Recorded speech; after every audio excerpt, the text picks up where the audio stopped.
Professor. I'm going home. I guess you think I'm pretty lucky getting back so soon. Well, I think so too, but I'm not going to apologize. I had a low number coming in.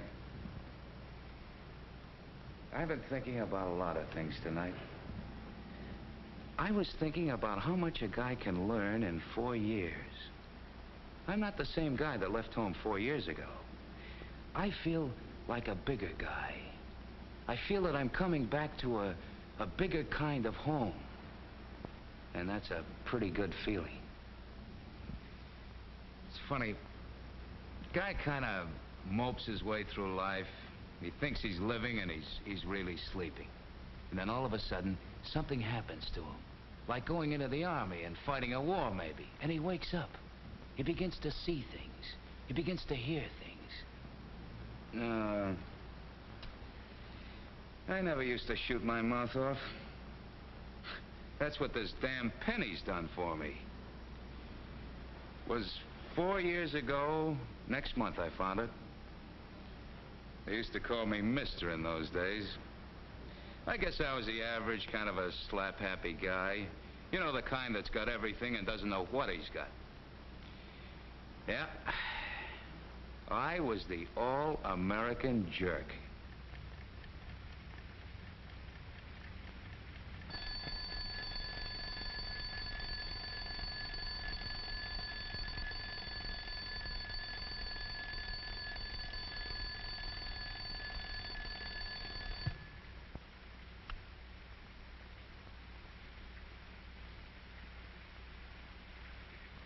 He doesn't even know what he got up for.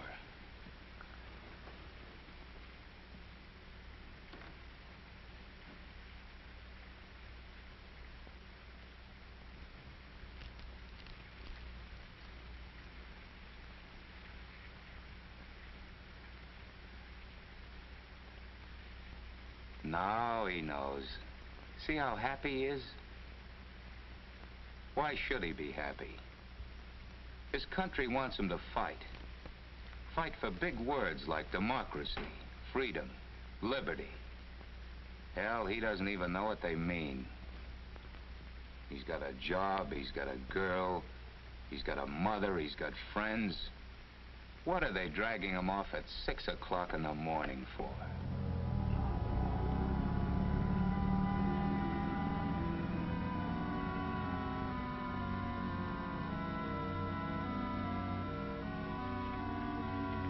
This is the kind of a morning and the kind of a day that makes a man feel lonely.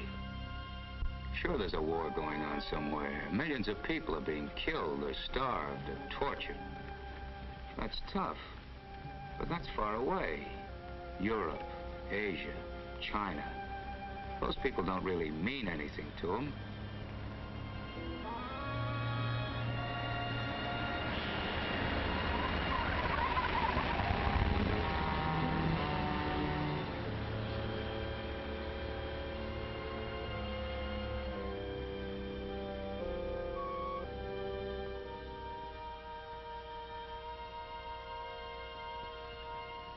That's how we began, that Penny and me. I figured if I hadn't gone back to pick it up, that truck would have hit me.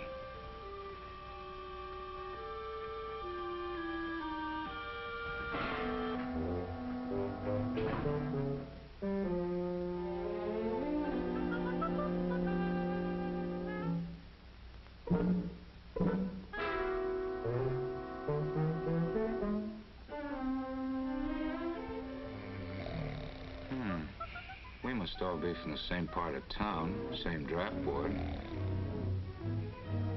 But outside of Mike Simmons over there, the rest of the guys are strangers. Guys from my own neighborhood. But I don't really know any of them.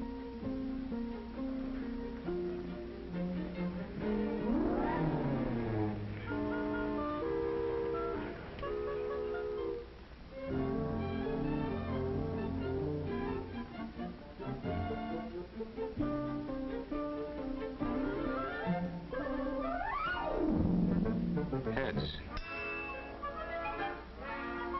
Heads. Heads.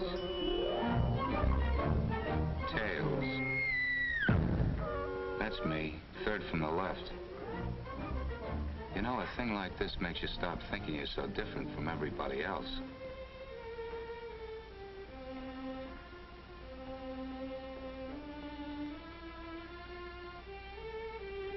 "1918. Hey, that's the year I was born. Maybe that's good luck. Let's see what else is on a penny. Lincoln. A man with a beard.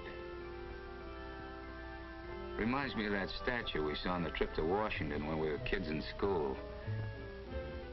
It was a whopper of a statue. Miss Anderson said Lincoln was the savior of our country, but he was just a hell of a big statue to me. Liberty. Well, that's another statue.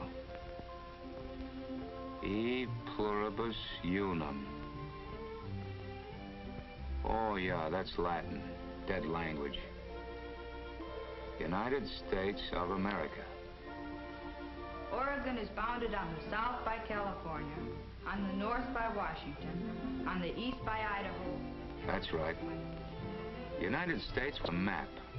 Different colors for the states, and crooked lines for the rivers. That was the United States of America. Wonder what those things are on the side. Looks like a couple of leaves or feathers, maybe.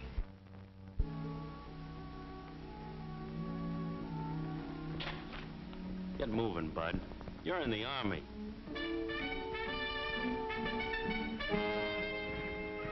I was in the Army, all right, and I didn't like it. To me, it was just drill and march and KP and more drill. They tried to tell us what we were fighting for, but that was just words to me. And then we marched some more. Coming in! Ho! All right, men. All out on either side of the road. Watch the smoking. All out.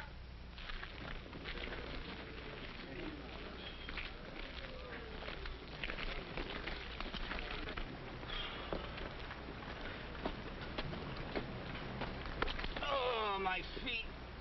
They're killing me. Yeah, mine too.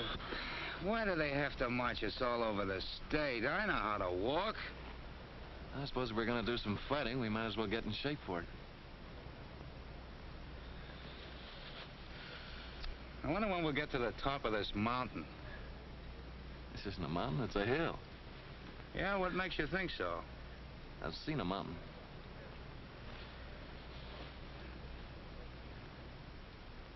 Yeah, this is one hell of a country, isn't it?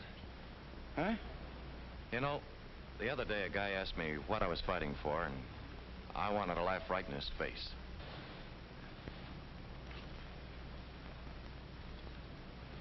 What's that, a lucky penny? Yeah, it's just a regular penny. It's got the year I was born on it. Yeah, 1918. Yeah, it's got a lot of other things on it, too.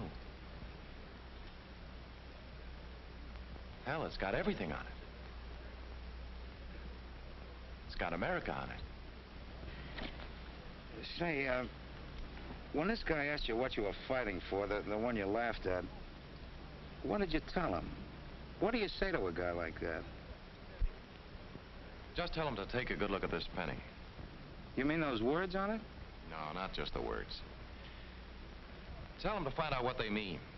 What they really mean. So they're not just words anymore. You know, I don't know what the hell you're talking about. Quiet!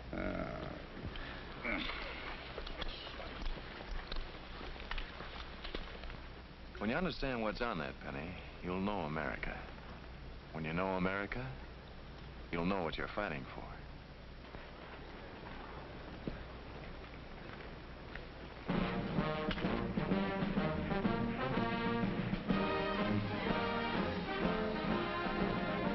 I was pretty sure that dog face was crazy. But some of the things he said kept bothering me. He sure loved this country, but how can a guy love America, except in a song or a speech? You can't fall in love with a map. Then our outfit started to move around that map.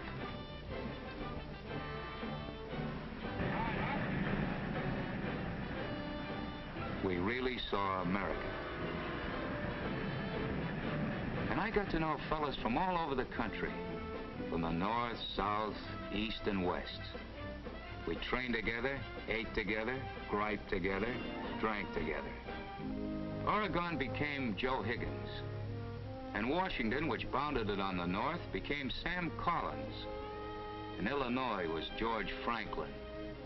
And Alabama was Henry Baxter.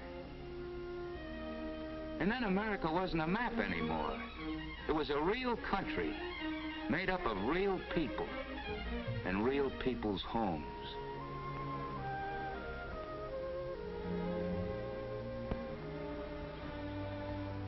I remember the night the convoy pulled away from this country on the way over. I suddenly realized I was leaving my country, and I was lonesome for it. Maybe that's what that dog face was talking about. And maybe he wasn't so crazy.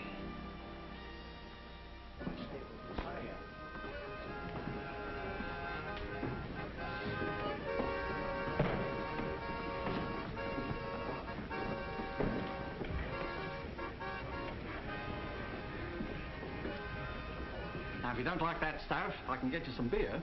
No, no thanks. How much is it? That'll be sixpence. This is my first day in London. I'm not sure about the money yet. Oh. Well, this is sixpence. This is an American penny, isn't it? Yeah, I carried it around with me as a lucky piece. Yeah, I never seen one of these before. It's a good picture of Mr. Lincoln. Yeah, I guess so. You Americans are great believers in luck, aren't you? Well, we English are too, for that matter. I was talking to my son the other night. He's out of the war now. He lost the sight of his eyes in Africa. And he was saying how lucky we are to have Mr. Churchill. When he speaks, now this is what my boy says. It's Shakespeare speaking, and Milton, and Nelson, and Disraeli, and all the great poets and statesmen and soldiers in English history. And so if Mr. Churchill seems a little grand and eloquent and proud, it's because we've got a grand and proud history. My son's a great talker. Now, will you have a glass of beer with me? Sure, thanks.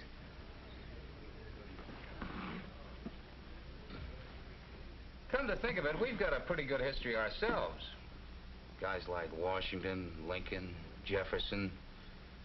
Lots of people. Mark Twain, Will Rogers.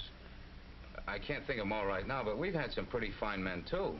Yes, you've had some of the finest. Here I've been carrying a picture of Lincoln around with me in my pocket, and I forgot that my own grandfather saw him. That he was a real live man, like your Mr. Churchill. A house divided, Grandpa used to say when Sis and I'd get in a fight.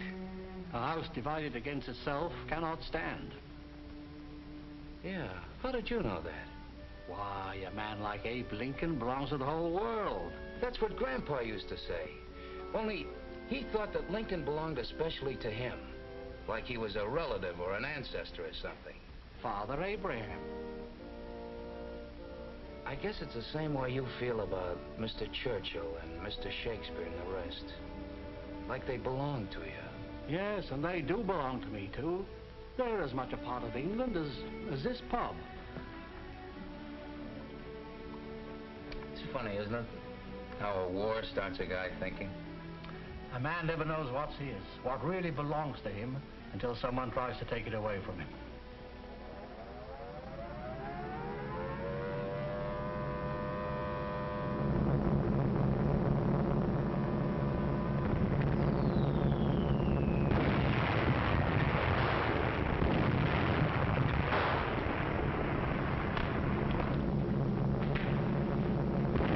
This was his pub. This was their church. Their library.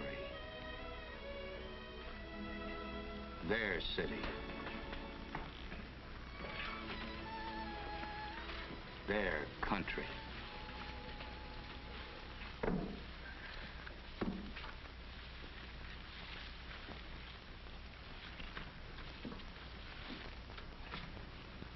we here highly resolve that these dead shall not have died in vain. Mr. Lincoln said that. How does the rest of it go? I used to know. I guess I've forgotten. Great words. Great words.